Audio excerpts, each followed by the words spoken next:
जय मसीह की।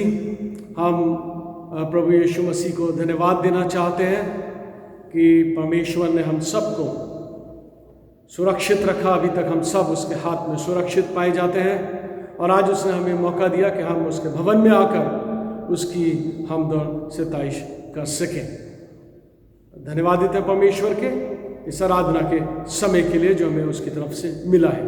आइए अपनी आराधना शुरू में हम सब अपने सरों को झुकाएंगे, प्रार्थना करें। सर्वशक्तिमान पिता परमेश्वर, हम आपको हृदय से धन्यवाद देना चाहते हैं आज इस नए दिन के लिए जो आपने हमारे जीवनों में दिखाया है। धन्यवादित है खासतौर से इस आराधना के समय के लिए जबकि हम सब आपके इस भवन में इकट्ठा हैं ताकि आपकी हम तो सिताइश कर सकें। प्रभु जी, आपसे प्रार्थना करना चाहते हैं कि आप हम सबको आशीष दें और होने दीजिए ये आराधना का समय, आपके साथ संगति का समय हम सब के लिए एक आशीष का कारण बने। मसीह के नाम से मांग लेते हैं, आमीन। आइए हम सब मिलकर एक गीत गाएंगे।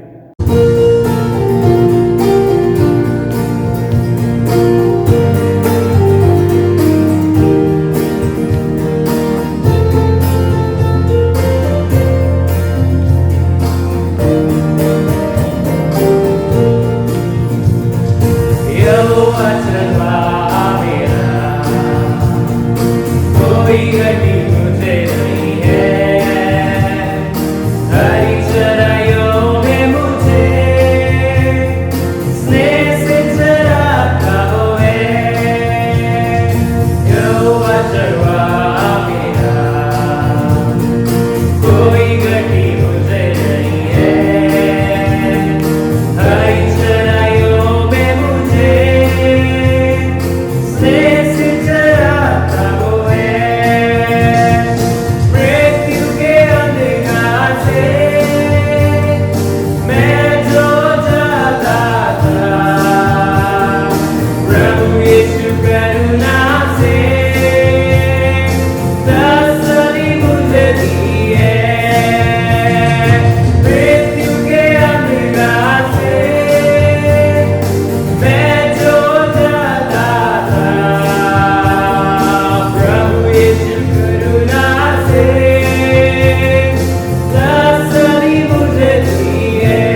आज हमें खुशी है कि हम अपने चर्च में स्टीवर्डशिप संडे ऑब्जर्व कर रहे हैं और हमारे बीच में हमारे ले रीडर मिस्टर जेसी लॉरेंस आज का कलाम शेयर करेंगे। मिस्टर लॉरेंस हमारे डायसिस के स्टीवर्डशिप डायरेक्टर भी रह चुके हैं।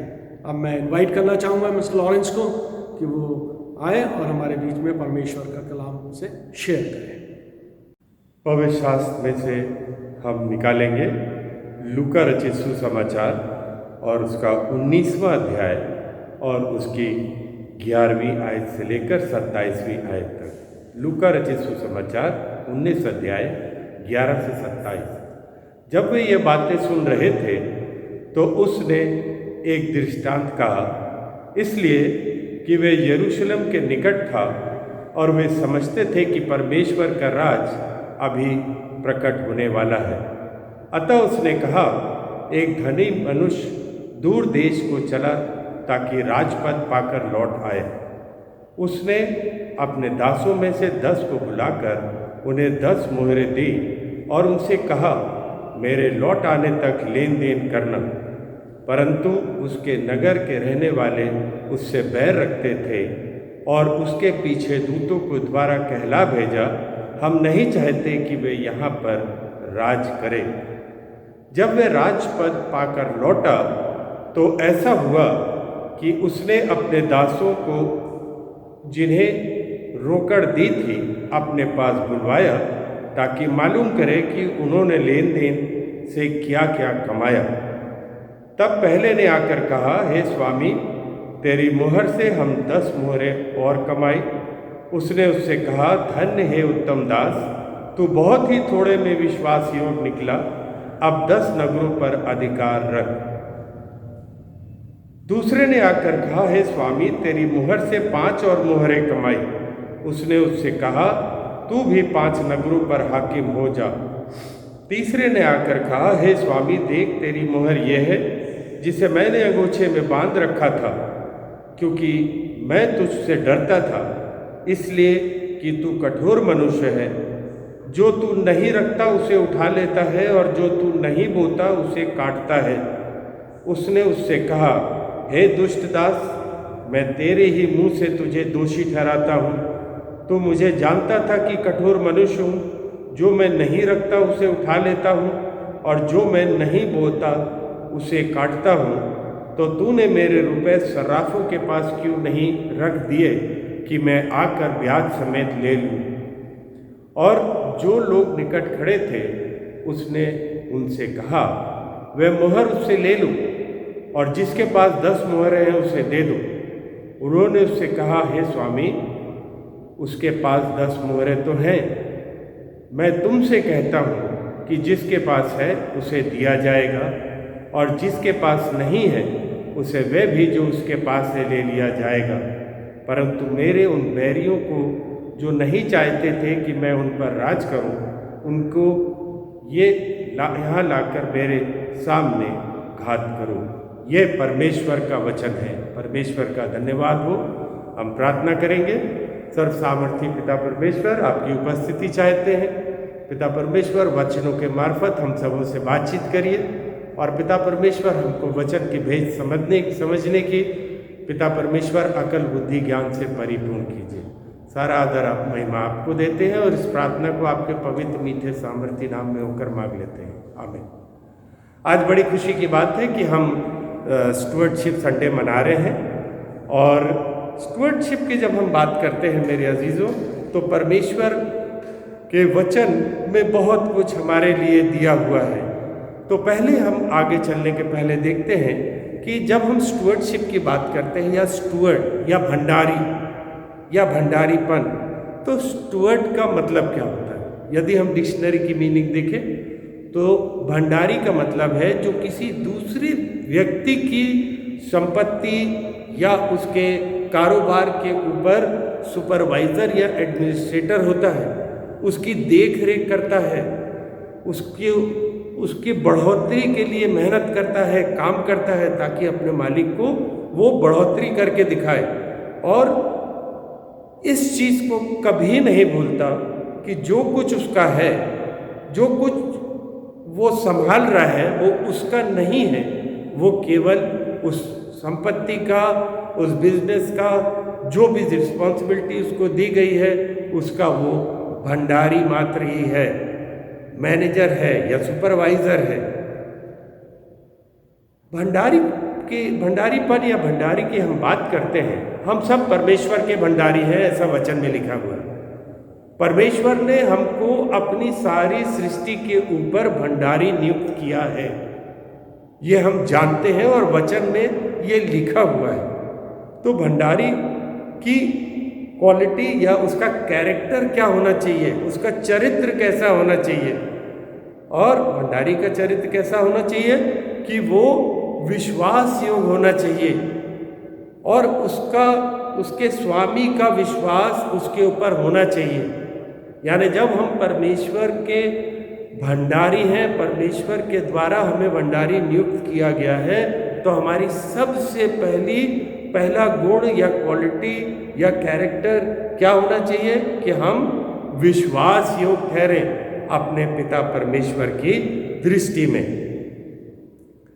दूसरा कि वो जो भंडारी है वो अपने स्वामी की सभी संपत्तियों की अच्छी तरह देखभाल करता है, उसको बढ़ाता है, और सबसे बड़ी बात उसका लेखा भी रखता है कि जब उससे पूछा जाए, उससे हिसाब मांगा जाए, तो उसके पास हर चीज़ का लेखा रहे।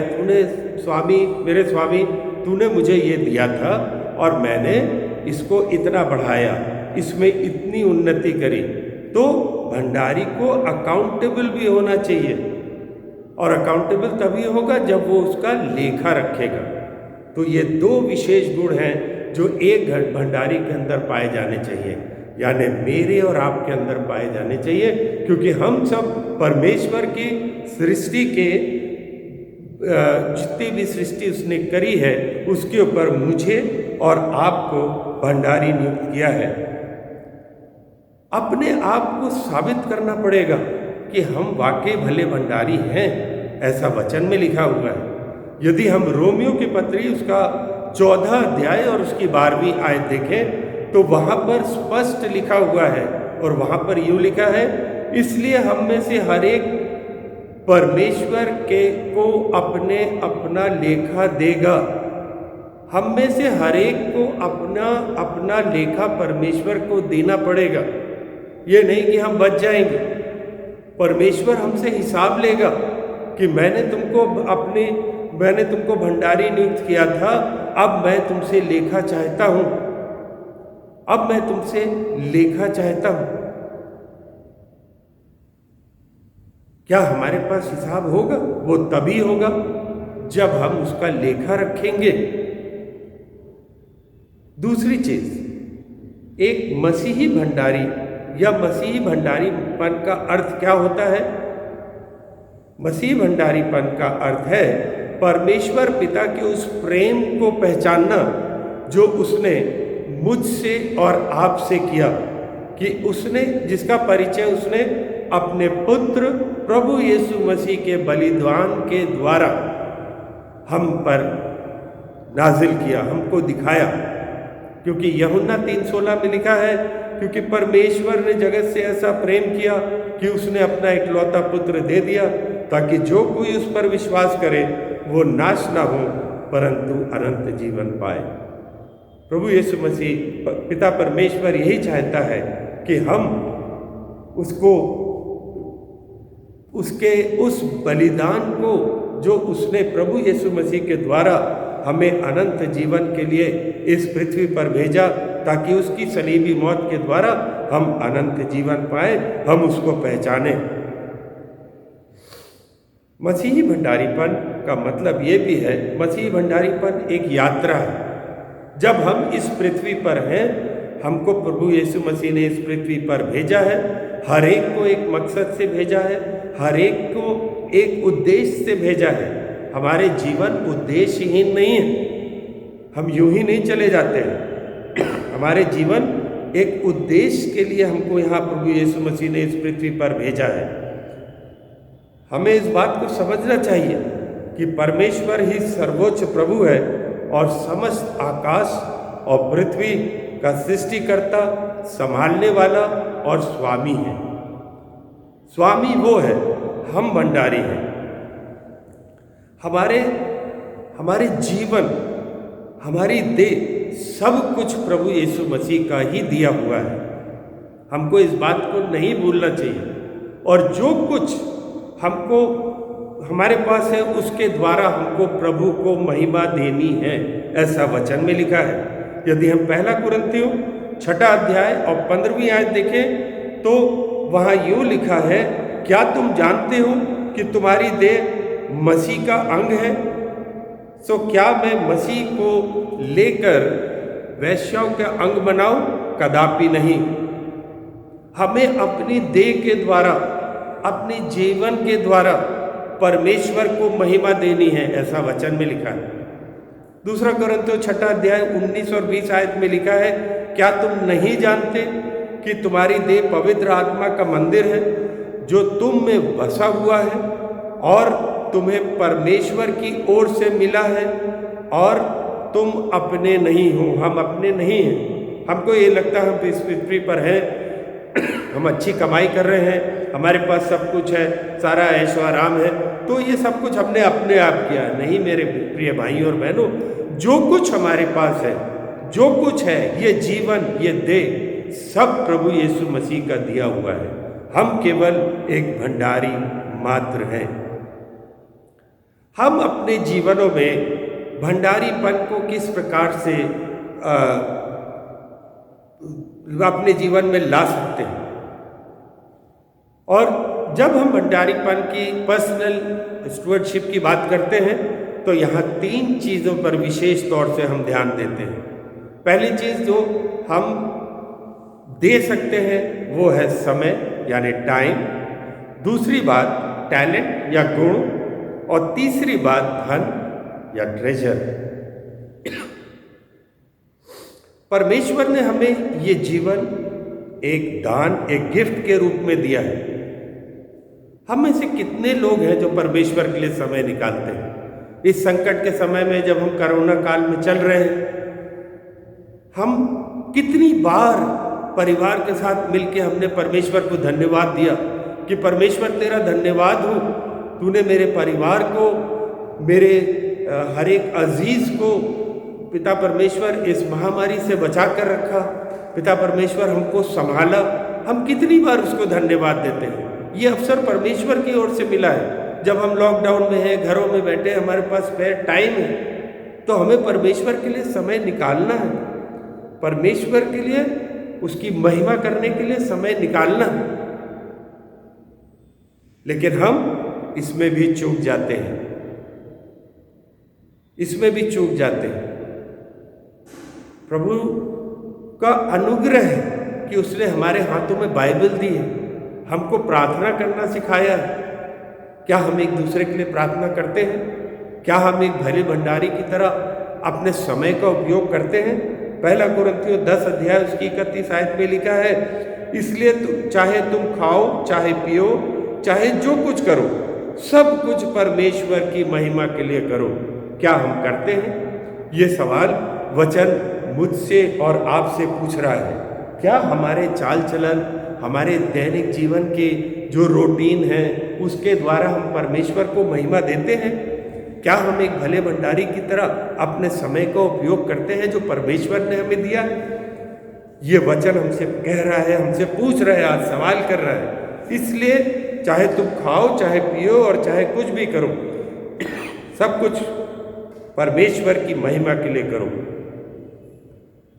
1 पतरस उसका 4 अध्याय और उसकी 11वीं आयत में लिखा है, यदि कोई बोले तो ऐसा बोले मानो परमेश्वर का वचन है, यदि कोई सेवा करे तो ऐसी शक्ति से करे जो परमेश्वर देता है। शक्ति परमेश्वर देता है, जिससे सब बातों में यीशु मसीह के द्वारा परमेश्वर की महिमा प्रकट हो।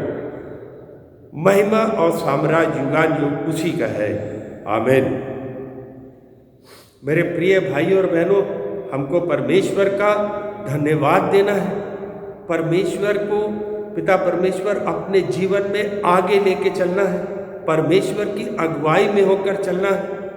परमेश्वर के साथ साथ चलना है, हम अलग नहीं हैं। यदि हम अलग हैं तो हमारा जीवन व्यर्थ है, हमें परमेश्वर के साथ साथ चलना है। जैसा अभी लूका रचित सुसमाचार उसके 19वें अध्याय और उसकी 11वीं आयत से 27वीं आयत में पढ़ा, और यहाँ पर हम देखते हैं कि एक धनी व्यक्ति था जो दूर देश को यात्रा पर जाता है और अपने दासों को बुलाता है और उनको तोड़े देता है, उनको तोड़े देता है और कहता है इससे लेन देन करना, इससे मेरे लौट आने तक इससे लेन देन करना। और जब वो लौट कर आता है तो उन दासों को जिसको उसने मुहरें दी थी उसको उनको बुलाता है और उनसे पूछता है कि मैंने तुम्हें एक जिम्मेदारी दी थी, मैंने तुमसे कहा था ये तोड़े ले लो और इससे लेन देन करना, तुम लोगों ने इससे क्या कमाया? तब पहला उससे आकर कहता है हे स्वामी तेरी मुहर से 10 और मुहरें कमाई। और उसके स्वामी ने उससे कहा धन्य है उत्तम दास, तू बहुत थोड़े में विश्वास एवं निकला, अब 10 नगरों पर अधिकार है। क्या आज हमारे पास ये उत्तर है? क्या आज हमारे पास अपने जीवन का लेखा है कि हम प्रभु के सामने खड़े होकर कह सके प्रभु तूने मुझे ये तोड़ा दिया था, इसका मैंने ये उपयोग किया, इसको ऐसे मल्टीप्लाई किया। और देखिए उसका स्वामी कितना खुश होकर उसको आशीष देता है, अब तू 10 नगरों पर अधिकार रख। दूसरे के विषय में यहाँ लिखा है, वो आकर कहता है हे स्वामी तेरी मुहर से 5 और मुहरें कमाई। स्वामी ने उससे कहा तू भी 5 नगरों पर हाकिम हो। उसने थोड़ा कमाया लेकिन उसने अपने स्वामी के कहा को माना। उसके स्वामी ने कहा लेन देन करना और इसका हिसाब रखना ताकि जब मैं आऊं तो तुमसे हिसाब ले सकूं। और जब तीसरे को बुलाया जाता है, तीसरे दास को, तो वो क्या कहता है, हे स्वामी देख तेरी मुहर ये है जिससे मैंने अंगूछे में बांध कर रख रखी है थी, क्योंकि मैं तुझसे डरता था, इसलिए कि तू कठोर मनुष्य है, जो तू नहीं रखता उसे उठा लेता है और जो तू नहीं बोता उसे काटता है। स्वामी ने उससे कहा हे दुष्ट दास, मैं तेरे ही मुंह से तुझे दोषी ठहराता हूँ। तू मुझे जानता था कि मैं कठोर मनुष्य हूँ, जो मैं नहीं रखता उसे उठा लेता हूँ और जो मैं नहीं बोता उसे काटता हूँ। तो तूने मेरे रुपए सर्राफों के पास क्यों नहीं रख दिए कि मैं आकर ब्याज समेत ले लेता। ये वो आलसी भंडारी है या स्टुअर्ड है जिसको जो जिम्मेदारी दी गई, जिसको जो तोड़ा दिया गया, जिसको जो टैलेंट दिया, उसने अंगोछे में लपेट करके और रख दिया। और जब रख दिया तो उसके पास उसका कोई लेखा नहीं था। और उसको क्या होता है, स्वामी कहता है कि स्वामी ने उससे पास से वो मुहरें जो उसने ली थी, जिसके पास 10 मुहरें थी, उसे दे दी। और आगे स्वामी कहता है मैं तुमसे कहता हूँ कि जिसके पास है उसे और दिया जाएगा और जिसके पास नहीं है उससे वो भी जो उसके पास है ले लिया जाएगा। मेरे प्रिय भाई और बहनों, परमेश्वर ने हम सबको कोई ना कोई तोड़ा दिया है। परमेश्वर ने हम सबको आशीषें दी हैं। परमेश्वर ने हम सबके अंदर कोई ना कोई गुण रखा है। परमेश्वर ने हमको बहुतायत की आशीष दी है। हमारे पास परमेश्वर को देने के लिए क्या है? विचार इसी पर करना है कि हमारे पास परमेश्वर को देने के लिए क्या है। परमेश्वर को धन्यवादी रूप में चढ़ाने के लिए हमारे पास क्या है? हम भंडारी तो हैं। परमेश्वर ने हमें हर चीज जो उसने सृष्टि करी उसके ऊपर भंडारी नियुक्त कर दिया, लेकिन हमारे पास उसका लेखा है। परमेश्वर हमसे हिसाब लेगा।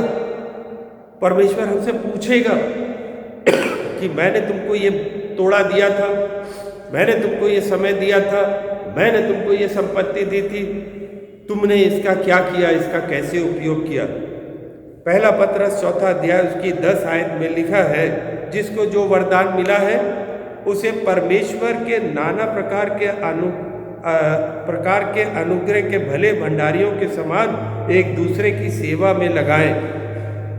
हमें अपने तोड़े को पहचानना, अपने टैलेंट को जो उसने मुझे और आपको दिया है। मेरे अजीजों, विश्वास कीजिए, परमेश्वर ने हर एक को एक सा टैलेंट नहीं दिया, लेकिन उसने किसी को टैलेंट रहित भी नहीं भेजा। पहचानना हमें अपने टैलेंट को है, अपने गुण को है। हम परमेश्वर की सेवा किस तरीके से कर सकते हैं? यदि हम गा नहीं सकते तो हम बजा सकते हैं, यदि हम वो नहीं कर सकते तो हम दूसरा काम कर सकते हैं। लेकिन अक्सर हम आलस की वजह से परमेश्वर के उन गुणों को पहचानना नहीं चाहते। पहचानना है हमें और उसे परमेश्वर के अनुग्रह के भले भंडारियों के समान एक दूसरे की सेवा में लगाना है। पहला पत्रस 4 अध्याय उसकी 11वीं आयत में लिखा है, यदि कोई बोले तो ऐसा बोले मानो परमेश्वर का वचन है। यदि कोई सेवा करे तो ऐसे करे कि जो परमेश्वर उसे देता है, जिससे सब बातों में प्रभु यीशु मसीह की परमेश्वर पिता की महिमा प्रकट हो। परमेश्वर की महिमा मुझे और आपको एक भले भंडारी के समान उसकी सेवा में लगाना है। हम बच नहीं सकते, हम बच नहीं सकते। हमको उसके कामों के लिए उसकी सेवा में लगाना है। परमेश्वर हमसे और आज यही चाहता है कि हम उसके कामों में उसके दिए हुए तोड़ों को पहचाने और उसका इस्तेमाल करें। अंगोछे में बांध के नहीं रख दें, अंगोछे में बांध के हमें नहीं रखना है। हमें उसको निकाल के उसको मल्टीप्लाई करना भले भंडारियों की तरह, और दूसरी चीज उसका लेखा भी रखना है। मेरे प्रिय भाइयों और बहनों, आज मैं आपको मोटिवेट करता हूं कि हम अपने गुणों को पहचाने। अपना समय, टाइम, टैलेंट, गुण और धन या आशीषें जो परमेश्वर ने दी है उसको परमेश्वर की सेवा के लिए अर्पित करें। अक्सर हम बहाने बना जाते हैं, अक्सर हम बहाने बना जाते हैं, लेकिन ये बहाने नहीं चलेंगे, क्योंकि हमें लेखा देना पड़ेगा। हमको अपने कामों का और भंडारी पर होने का लेखा देना पड़ेगा। क्या हमारे पास है? हमको परमेश्वर के सम्मुख अपना 10वां अंश लेकर आना है, क्योंकि लय व्यवस्था 27:30 में लिखा है 10वां अंश दो तो परमेश्वर हमें आत्मिक और भौतिक रूप से आशीषें देगा। He will bless us, He will bless us, वो हमको आशीष देगा। दूसरा कुरिन्थियों 9:7 में लिखा है, हर एक जन जैसा मन में ठान ले वैसे ही दान करे, न कुड़ के और न दबाव से, क्योंकि परमेश्वर हर्ष से देने वालों से प्रेम रखता है। हमें परमेश्वर की महिमा के लिए अपना सब कुछ अर्पित करना है, और साथ में मत भूलिए कि हमें उसका लेखा भी रखना है। मत्ती 6:3 में लिखा है, परंतु जब तू दान करे तो जो तेरा दाहिना हाथ करता है उसे तेरा बायां हाथ ना जानने पाए। यानी हमारा दान भी परमेश्वर मनुष्यों के आगे गुप्त होना चाहिए, क्योंकि परमेश्वर हमारे मनों को, हमारे हृदय को, हमारे दिलों को, हमारी सोच को सब कुछ जानता है। अक्सर हम परमेश्वर को धोखा देते हैं, परमेश्वर को धोखा देते हैं। कैसे देते हैं? मलाकी 3:8 में लिखा है, क्या मनुष्य परमेश्वर को धोखा दे सकता है? पर देखो तुम मुझको धोखा देते हो और पूछते हो कि हमने किस बात में तुझे लूटा है। 10वां अंश और उठाने की भेंट में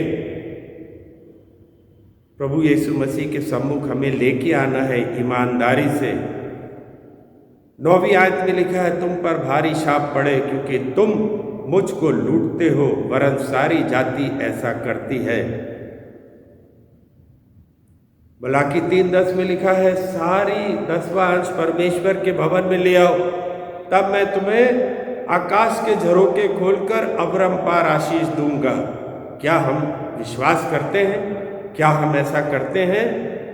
हमको हर एक चीज में परमेश्वर के सम्मुख रहना है, पवित्र बनना है, उसकी आज्ञाओं को मानना है, और परमेश्वर ने जो कुछ हमको दिया है उसके द्वारा हमको उसको महिमा देना है। पहला पत्रस 1 अध्याय 16 आयत में लिखा है, पवित्र बनो क्योंकि मैं पवित्र हूँ। प्रभु चाहता है कि हम सब पवित्र बने, उसकी संगति में रहें, उसके नज़दीकी में रहें और उसके अपने कामों के, अपने चाल चलन के द्वारा उसको महिमा दे। प्रभु हम सबको आशीष दे और ऐसी तौफीक दे कि हम एक भले भंडारी के समान उसके सम्मुख आए, अपने कामों का, अपने तोड़ों को पहचाने, उसको अपने टैलेंट्स के द्वारा महिमा दे। और देखिए अब प्रभु आपको बहुतायत की आशीष देता है। आइए हम प्रार्थना करें। सर्वशक्तिमान पिता परमेश्वर, धन्यवाद देते हैं आपके उस बड़े प्रेम के लिए जो आपने हम सबों से किया और अपने पुत्र प्रभु यीशु मसीह को इस पृथ्वी पर भेज दिया ताकि उनकी सलीबी मौत के द्वारा हम सब उद्धार पाए।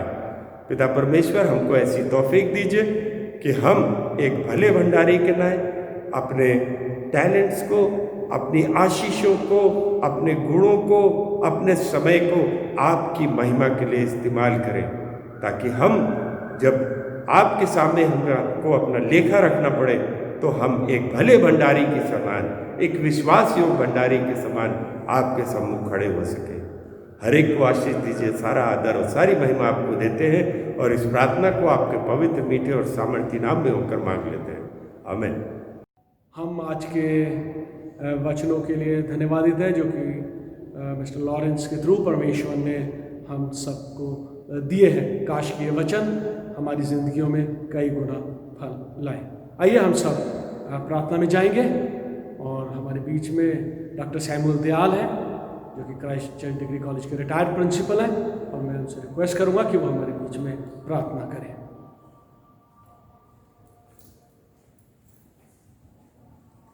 आइए प्रार्थना करें। हमारे जीवित अनुग्रहकारी प्रेमी प्रभु परमेश्वर, राजाओं के राजा, प्रभुओं के प्रभु, आप जो थे और जो है और फिर से आने वाले हैं, आपके नाम की स्तुति हो, आपके नाम की बड़ाई हो, आपके नाम की तारीफ हो। परमेश्वर आपके नाम की जय जयकार, परमेश्वर पुत्र आपके नाम की जय जयकार हो, पवित्र आत्मा आपके नाम की जय जयकार हो। Hallelujah, hallelujah, hallelujah. धन्यवाद देते हैं पिता परमेश्वर कि हमें एक दिन और मिल गया कि आपके पवित्र भवन में उपस्थित होकर के और आपके पवित्र नाम का स्मरण कर सके, आपकी प्रशंसा में गीतों को गा सके, आपके वचन के ऊपर मनन कर सके। हाँ प्रभु, धन्यवाद देते हैं आपके इस अद्भुत कार्य के लिए जो हम में से हर एक के जीवन में किया गया है कि किसी न किसी प्रकार से जब वचन हमें सुनाया गया तो हम उस पर विश्वास कर सके, यीशु मसीह के ऊपर विश्वास कर सके। और आज पिता परमेश्वर हम आपके संतान हैं। धन्यवाद देते हैं तमाम आशीषों के लिए जो आसमानी विशेष रूप से है और जिस्मानी भी है। इसके साथ ही साथ आपने हमें आज्ञाएं प्रदान की हैं और पवित्र आत्मा आप हमारी सहायता कर रहे हैं कि हम उनको मानने के द्वारा से अपने परमेश्वर की, अपने पिता परमेश्वर की इस पृथ्वी पर महिमा करने पाए। धन्यवाद देते हैं कि आपने हम में से हर एक को भंडारीपन का भी कार्य सौंपा है, नियुक्त किया है। और जैसा संत पौलुस कहते हैं कि आपने बड़े अनुग्रह के द्वारा से उन्हें बुलाया और उन्होंने दर्शन की बात नहीं टाली। आज हमारे लिए भी वही बात है कि आपने हम में से हर एक को अपने अपनी जगह पर नियुक्त किया है कि ये उद्धार की बातें और सुसमाचार अपने तक ही न सीमित रखें, वरन जो तोड़ा हमें सौंपा गया है, जो खूबियाँ आपने हमारे अंदर दी है और हम उनका प्रयोग करके और अपने जीवन के लिए और तमाम कलीसिया के लोगों के लिए एवं बाहर अन्य जातियों के लिए बड़ी आशीष का कारण बन सके। यद्यपि हम नहीं कर पाए हैं, लेकिन आज इस वचन के प्रकाश में जो अभी हमने सुना, हम आपसे निवेदन करते हैं कि हम में से हर एक को ईमानदार बनाए। पवित्र आत्मा आप हमारी सहायता करें ताकि जो भी टैलेंट आपने हमें दिया है, जो भी तोड़ा आपने हमें दिया है, उसका हम पूरा प्रयोग कर सकें, जिससे आपकी महिमा प्रकट हो, आत्माओं का उद्धार हो, कलीसिया आशीषित हो सके। धन्यवाद देते हैं कि आप हमारे जीवनों में ऐसा कर रहे हैं और आने वाले दिनों में भी करेंगे। प्रभु धन्यवाद देते हैं अपने इस कलीसिया के लिए जहाँ पर आपने हमें रखा है, अपने पासबान रेवरेंड एस.पी. लाल के लिए, और इसके साथ ही साथ प्रभु अपने बिशप साहब रेवरेंड डॉक्टर P.B. हाबिल साहब के लिए, CNI डायसिस आगरा और तमाम जितने CNI के चर्चेस हैं और उनके पासवानों के लिए प्रभु आपने अभी तक संभाला है, अपनी सेवा के लिए इस्तेमाल कर रहे हैं। हम आपसे मिन्नत करते हैं कि आप हर एक को शरीर और आत्मा में बड़ा बल प्रदान करते जाए। उनकी सुरक्षा के लिए प्रार्थना करते हैं, उनकी सेवकाई के लिए प्रार्थना करते हैं। प्रभु परमेश्वर, इसके साथ हमारी जिम्मेदारी है कि हम अपने हाकिमों के लिए प्रार्थना करें और आज हम उन्हें भी स्मरण करते हैं, अपने देश के प्रधानमंत्री और जितने और स्टेट के चीफ मिनिस्टर और इसके साथ ही साथ अन्य स्टेट्स के भी चीफ मिनिस्टर, अपने इस कानपुर नगर के डिस्ट्रिक्ट मजिस्ट्रेट और SSP और तमाम जितने और अधिकारीगण हैं। प्रभु परमेश्वर, इस विकट परिस्थिति में आप उन्हें सद्बुद्धि प्रदान करें, सुरक्षा प्रदान करें और हमारे इस नगर को आशीषित करें। प्रभु परमेश्वर, हम दुखित हैं कि इस समय एक भयंकर ये महामारी चल रही है, 1 साल होने को लगभग अब आ रहा है, लेकिन प्रभु परमेश्वर आपने हमें सुरक्षित रखा है। फिर भी सब तरफ हाहाकार मचा हुआ है और जिस रूप में भी है, जिस कारण से भी है, ये आप बेहतर जानते हैं। हम मिन्नत करते आए हैं और आज भी दुआ मांगते हैं कि आप इसे दूर करें। जो लोग बीमार हैं, अस्पतालों में हैं और इस विशेष कोविड-19 से पीड़ित हैं, हे प्रभु आप उसके ऊपर तरस खाए, चंगाई प्रदान करें। विशेष रूप से मेडिकल स्टाफ्स के लिए प्रार्थना करते हैं, डॉक्टर्स के लिए, नर्सेज के लिए और अस्पतालों के लिए। प्रभु परमेश्वर, आपका विशेष अनुग्रह उन्हें मिलने पाए। इसके साथ ही साथ प्रभु जी प्रार्थना करते हैं अपने जीवनों के लिए भी, हमारे जीवनों को आने वाले दिनों में अपनी सेवा के लिए इस्तेमाल करें, कई गुना इस्तेमाल करें।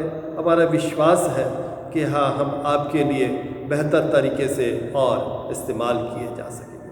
हमारे पाप को भी क्षमा करें।